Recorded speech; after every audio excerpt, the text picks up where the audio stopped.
গোপালগঞ্জের জন্য করবেন, তাহলে আমরা মনে হয় আমাদের এই দল বল করা উচিত না। সীসা ভোট দিয়ে অপু ভাইকে জয়যুক্ত করব এই আশাবাদ ব্যক্ত করে সবাই বিসমিল্লাহির রহমানির রহিম। বিসমিল্লাহির রহমানির রহিম।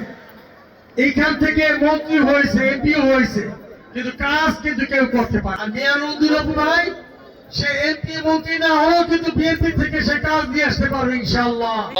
আপনারা যারা দূর দূরান্ত থেকে এসেছেন সবাইকে আমি আমার দলের আজকে বক্তব্য দেওয়ার মতো সময় একদম কম। কিছু যারা রয়েছে তাদের প্রতি শুধু অনুরোধ করে বলবো, দেশ এবং জাতিকে আমাদের দেশ রক্ষার্থে জাতিকে রক্ষার জন্য আপনারা বিএনপিকে ভোট দিবেন। অপু ভাইকে ভাইরাস করে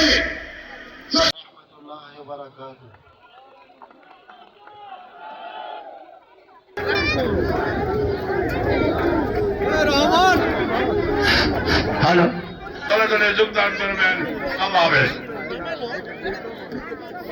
কোনো বংশ নাই, আমার পরিবারের প্রত্যেক সদস্যকে নিয়ে যেমনি ভাবে আজকের এই মঞ্চে আমার পরিবারের অনেক সদস্য, অনেক ভাইরা অন্য দল করার পরও আপনার পরিবারের সন্তানকে ভালোবেসে, আপনার ভাইকে ভালোবেসে এখানে সবাই ঐক্যবদ্ধ হয়ে 12ই ফেব্রুয়ারির যে নির্বাচন, সেই নির্বাচনে আপনার সন্তানকে ভালোবেসে সমর্থন করেছে। এটা কি আপনাদের পছন্দ হয়েছে?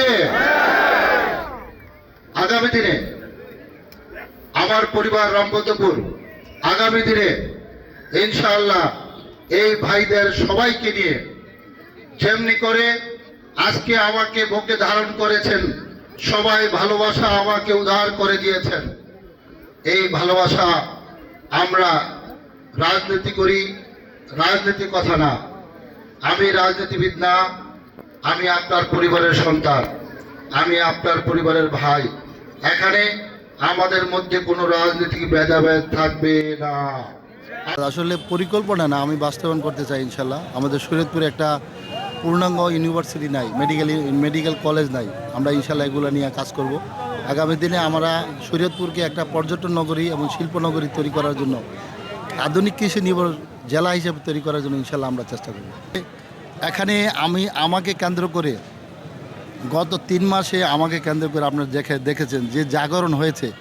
এখানে সবাই দল বলে যাচ্ছে, এখানে সবাই একই পরিবার হয়ে, শরীয়তপুরের একই পরিবার হয়ে আগামী দিনে আমাকে কেন্দ্র করে, জনাব তারেক রহমান সাহেবকে কেন্দ্র করে, ধানের শীষকে কেন্দ্র করে এখানে নতুন জাগরণ তৈরি হয়েছে।